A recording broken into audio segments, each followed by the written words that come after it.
working on our 1967 Corvette gauges, and we've got a set of Autometer Comp IIs that we're going to put in the factory locations in the gauge bezel, but we want to keep this a little trick. Alright, we're going to be using some of these LED lights that we picked up from Painless Performance. These are going to be used as our indicators for turn signals, high beam, and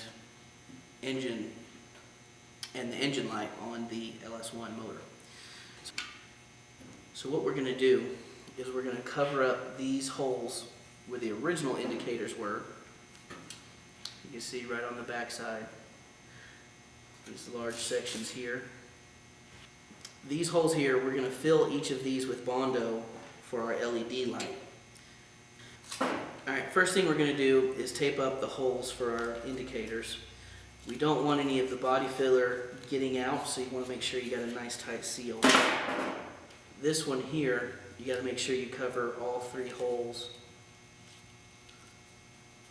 Just make sure you press it on there nice and tight.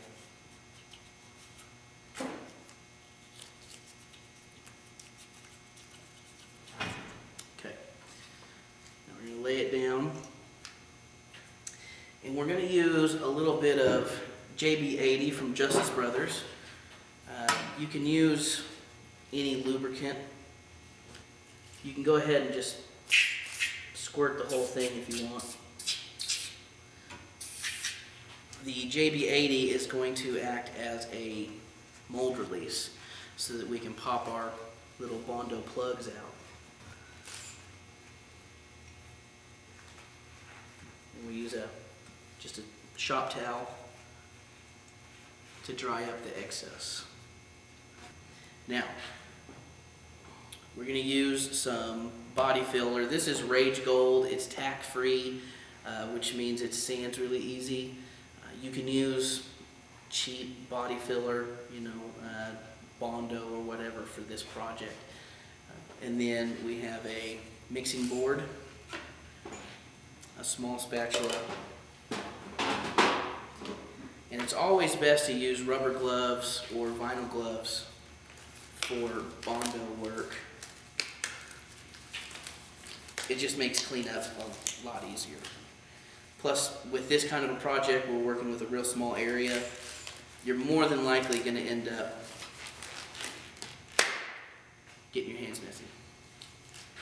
Alright, we're just going to pop the lid. We've got a small spreader. Anything will work. You can even use an old credit card. And we just want to mix up about as much as we can use, about 5 minutes. And only what we need for the project. We don't need very much. You always want to knead your hardener. If you don't, then when you pop the cap off of it and you squeeze it, you're going to get just a bunch of colored liquid, and you're not going to get the paste, which is what you need. You don't need very much hardener for this amount of filler. Now we're going to mix up the filler. What you're looking for here is a nice even color.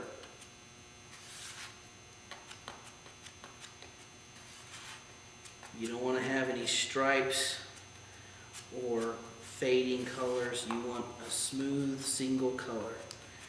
That ensures that you've got a good mix.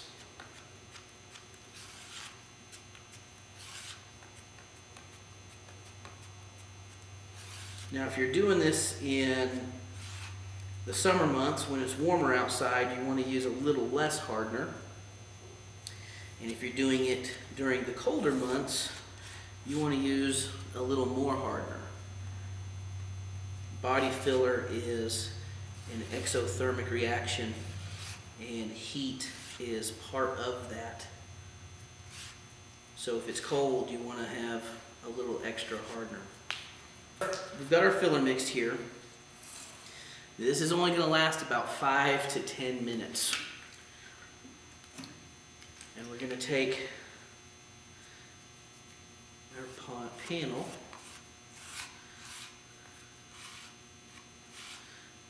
scoop up a little.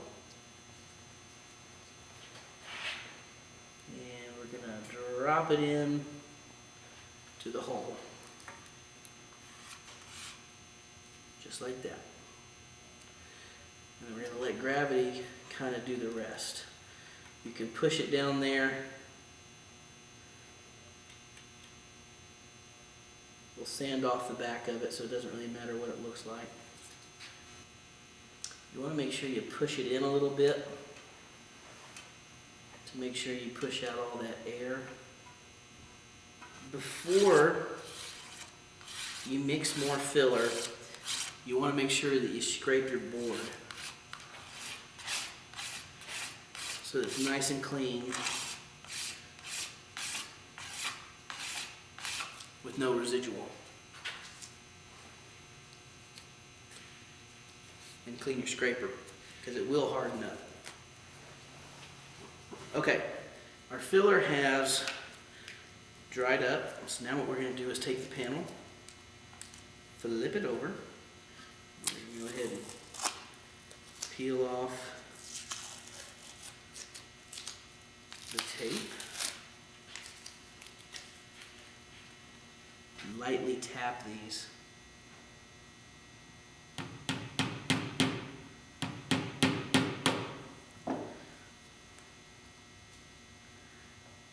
What comes out is a perfect copy.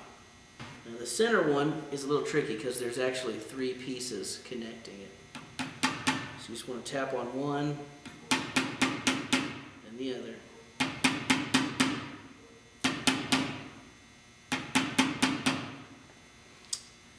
Get something a little smaller for that one, so we're going to use a drill bit and just kind of gently press till it all comes out.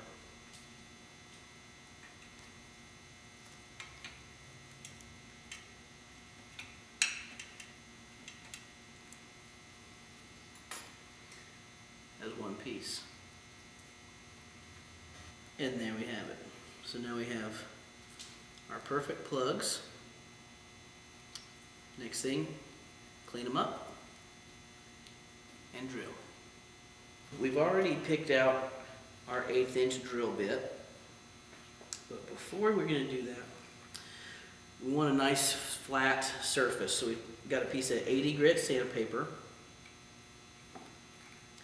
We're just going to hold this square, and we're just going to sand that nub right on the top. All right, now we're going to take our drill and our drill bit.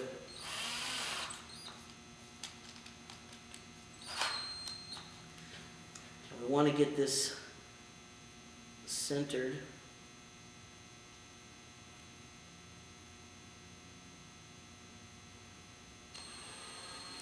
And just go real slow. Bondo is soft. It doesn't take much. Okay.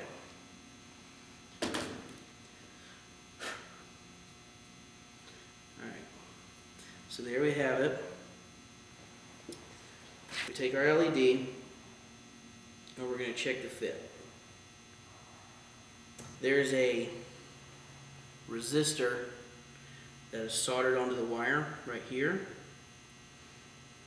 So it makes it a little tough to get the wires in and out with such a small diameter hole. So you do the big wire first, then the small wire. And now we've got some Eastwood rust encapsulator in matte black.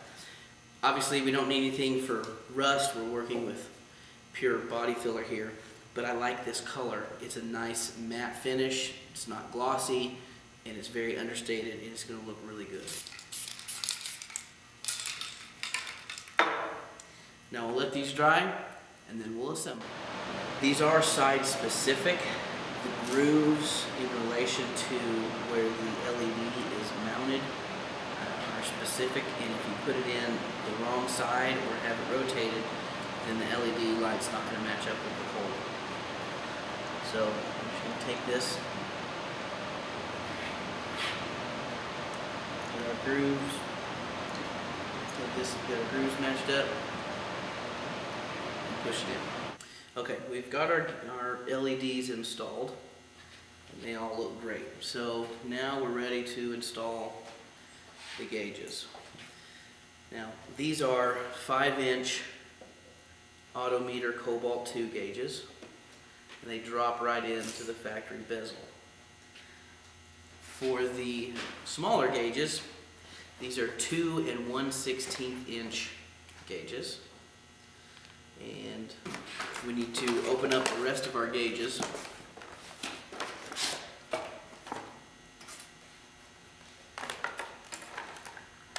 Inside the box you get the gauge and the retaining cap.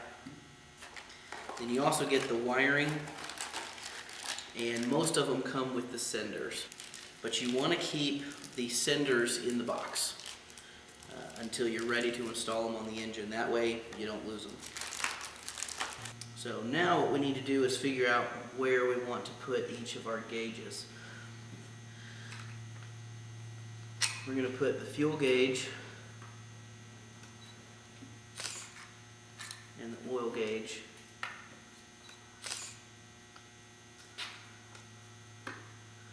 on the right side, and our voltmeter and water temperature on the left side.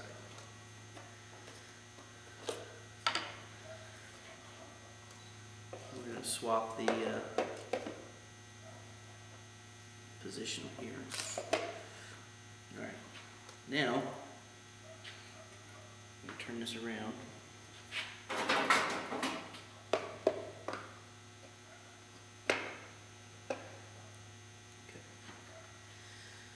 Now the retaining cup just slides onto the back.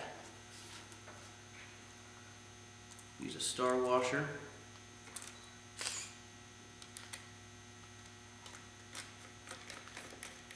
And a knurl nut. Make sure it's level. Just tighten it up by hand. Same thing for the big guys.